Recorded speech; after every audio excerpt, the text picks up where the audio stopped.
नमस्कार, आप देख रहे हैं A to Z news channel. आज का मामला कृष्ण गोपाल कालेड़ा, जहां पर आयुर्वेदिक दवाइयां बनती है और पूरे विश्व में उसका नाम है, जहां पर एक से बढ़कर एक गंभीर बीमारियों की दवाइयां बनती है। क्या कहा वहां के कर्मचारियों ने भ्रष्टाचार को लेकर, सुनिए उन्हीं की जुबानी।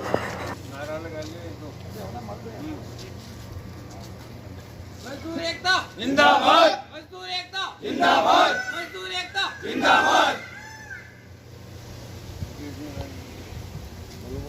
मुकेश मीणा चोर है, मुकेश मीणा चोर है, मुकेश मीणा चोर है, मुकेश मीणा चोर है। क्या नाम है आपका? भगवत सिंह राठौड़।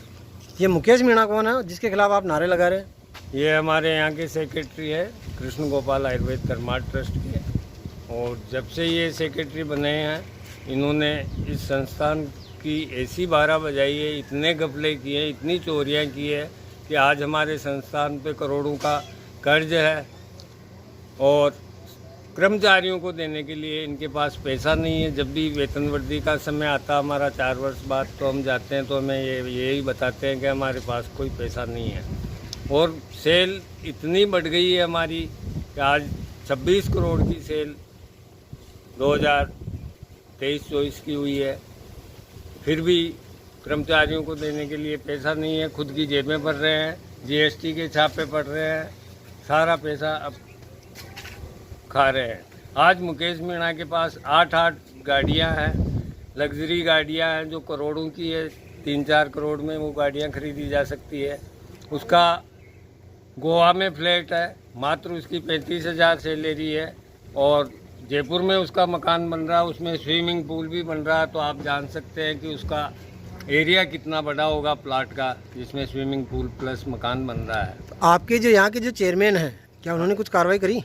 चेयरमैन साहब ने को मैंने कहा भाई ये मुकेश जी ऐसा कर रहे हैं, तो चेयरमैन साहब ने कहा मुकेश जी मीणा 100 करोड़ के आसामी हैं।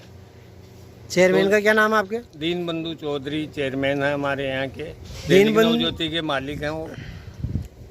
और जब से उन्होंने ट्रस्ट संभाला है, तब से ये हेरा फेरी का काम चल रहा है। इससे सभी कर्मचारी त्रस्त हैं, क्योंकि हमारी आजीविका इसी फार्मेसी के ऊपर है। अगर ये बंद हो जाती है तो लाखों आदमियों को तो जो हम दवाइयाँ दे रहे हैं फ्री, वो नहीं दे पाएंगे। और जितने भी कर्मचारी हैं उनका जीवन यापन करना मुश्किल हो जाएगा। इनके बाल बच्चे हैं, परिवार है, वो इसी से चल रहा है। ये ट्रस्ट की स्थापना किसने करी थी? इस ट्रस्ट की स्थापना 1930 में मेरे ग्रैंडफादर ठाकुर साहब नाथू सिंह जी ने, स्वामी जी कृष्णानंद जी के सानिध्य में, उनकी प्रेरणा से उन्होंने ये शुरू किया। मेरे दादाजी ने 1930 में इसको बहुत अच्छी तरीके से गांव वालों के सहयोग से, आसपास के सभी गांवों के सहयोग से ये संस्थान खड़ी हुई है। कृष्ण गोपाल आयुर्वेद भवन धर्मार्थ ट्रस्ट में लैब टेक्नीशियन पद पर कार्यरत हूँ। ये संस्थान ठाकुर साहब, स्वर्गीय ठाकुर साहब श्री नाथू सिंह जी और स्वामी जी के सानिध्य में 1 मई 1930 को स्थापित हुई थी। जब से ये संस्था निरंतर जो संस्था का जो उद्देश्य था कि यहाँ के ग्रामवासियों को रोज़गार मिले और मरीजों को सही चिकित्सा मिले। लेकिन अब विगत 7 वर्ष से, जब से श्रीमान चेयरमैन साहब दीनबंधु जी चौधरी इस संस्था के चेयरमैन बने हैं, तब से लेकर अब ये संस्था में पता नहीं क्या चल रहा है। पैसे आ रहे हैं, कहाँ जा रहे हैं, कोई मालूम नहीं पड़ रहा है। कर्मचारी आज 7 साल से जो अपनी कार्रवाई करते आ रहे हैं, शासन प्रशासन और ट्रस्ट बोर्ड कोई नहीं सुन रहा है। ये संस्था का जो ठाकुर साहब का जो इष्ट था श्री कल्याण महाप्रभु का, ये कल्याण महाप्रभु की ऐसी कृपा रही है कि CGST टीम ने जो छापा डाला है, उससे ये वापस कर्मचारी जो हरकत में आए हैं, उसके बाद में भी सभी शासन प्रशासन को अवगत कराया है, लेकिन कोई सुनने को तैयार नहीं है। तो आज मैं आपके चैनल के माध्यम से ये बताना चाह रहा हूँ सभी को कि इस धर्मार्थ संस्था में जो विपत्ति चल रही है, इसमें सरकारी एजेंसियों द्वारा एक जाँच हो, जिसमें जो दोषी हो उनको इस संस्था से हटाया जाए, चाहे ट्रस्ट बोर्ड में हो, चाहे कर्मचारी संघ में हो, चाहे किसी में हो। क्योंकि ये संस्था एक धर्मार्थ संस्था है, जिसमें लाखों मरीज यहाँ आकर चिकित्सा का लाभ लेते हैं और जो ग्रामवासी जो बेरोजगार है उनको यहाँ रोजगार करने का माध्यम मिल रहा है। तो ठाकुर साहब का उद्देश्य भी यही था कि यहाँ आने वाला हर मरीज जो चिकित्सा का लाभ ले सके, इस गांव का जो भी ग्रामीण है वो बेरोजगार नहीं रहे। लेकिन ये ट्रस्ट बोर्ड बढ़ने के बाद में जो अस्थायी जो कर्मचारी लगे थे बेचारों को, उनको भी घर पे बिठा दिया। जो स्थायी कर्मचारी है उनकी आज तनख्वाह में भी परेशानी आ रही है।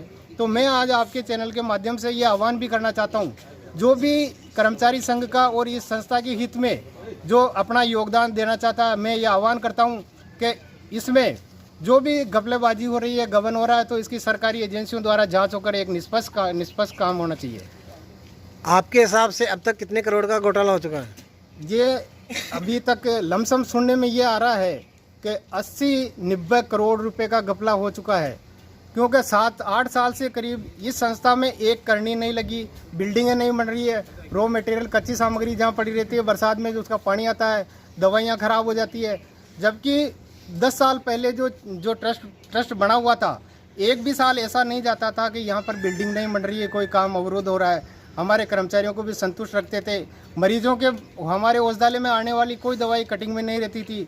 आज 500-1-1 हज़ार रुपये लगा के कोई बाहर से दिल्ली, बॉम्बे, पंजाब, हरियाणा से मरीज आते थे, यहाँ पे 50 रुपये की उनको दवाई मिलती है, जबकि हज़ारों रुपये वो किराए में खर्च करके आ रहे हैं। तो बहुत से मरीज यहाँ आने वाले हाथों हाथ बोल के जा रहे हैं कि इतने दूर से आने पे क्या बेनिफिट मिला, ये दवाइयाँ तो हम वहीं खरीद सकते हैं। तो इस तरह का हालात जो चल रहा है, तो मैं यही आपके चैनल के माध्यम से बताना चाह रहा हूँ।